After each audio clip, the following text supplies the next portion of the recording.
In this video, we're going to cover ND filters. So what are they and how can you use them to improve your video? That's coming up.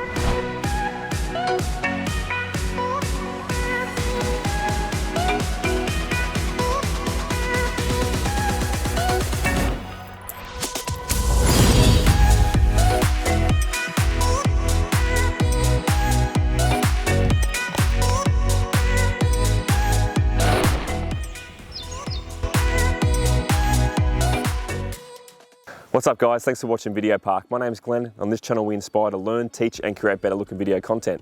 Today we're going to cover ND filters, so let's show you how they work. They're a piece of tinted glass that goes on the front of your lens to reduce the amount of light that comes in and hits your sensor. Much like a pair of sunglasses for your eyes, reduces the amount of light. So how can we use these creatively to achieve a certain look that we want in our video? First I'm going to hand you over to Steve and he's going to take a shot without an ND filter and we'll compare the difference. Okay, so I'm going to turn on the camera and I'm going to try and expose the shot over here of Glenn properly.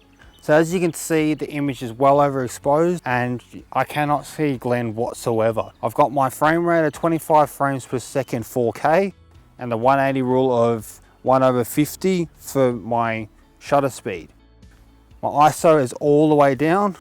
The only thing I can do now is change the aperture to expose the image correctly. So let's go and shoot.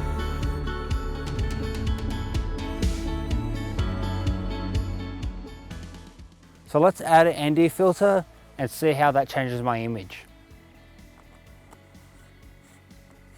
So now I've added the ND filter. This will allow me to open up my aperture and get that shallow depth of field that I'm after.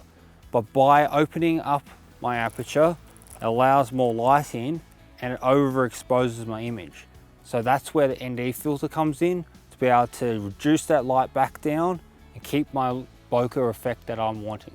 It's going to be much more cinematic. I mean, you want a shallow depth of field to sort of create that separation between your background and your subject. Also, you need to have a fast lens as well that allows you to go down to something like a 1.8 or a 2.8.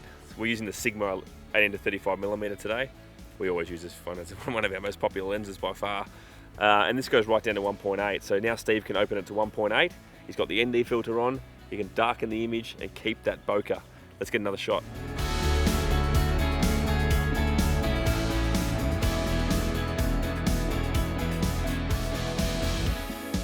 As you can see, comparing those two images, having an ND filter allows you to have that bokeh effect, especially in high light environments, and keep that nice cinematic look that you're looking for.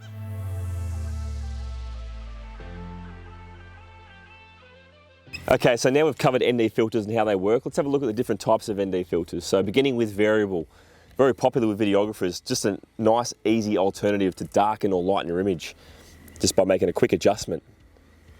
Only downside to variable ND filters, you can get some vignetting happening, like a black X that tends to happen sometimes. Moving on to fixed NDs, these are more popular with photographers. This is a 10-stop ND, meaning it will block 10 stops of light. Good for doing long exposures, opening up that shutter speed for longer, 20-30 seconds and getting a nice long exposure. We'll throw a couple of images up to show you some examples of those. And lastly, but not least, the gradient ND filter. This is a cheaper alternative. You can buy glass ones of these as well, bit better quality. This is very cheap, just being plastic. Basically, it's dark to light. So if you're taking a landscape shot, you can darken the sky if it's too overexposed. So you get a nice even exposure from sky to landscape.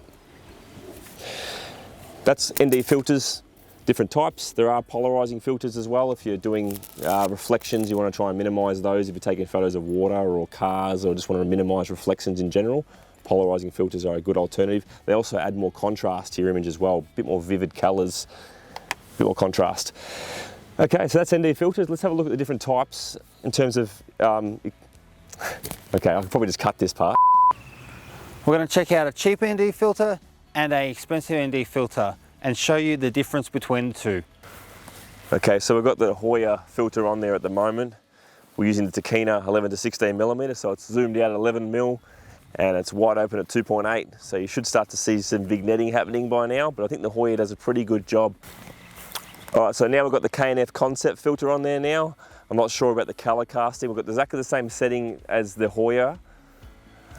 So have a look for yourself and see if you can see any difference in the image quality.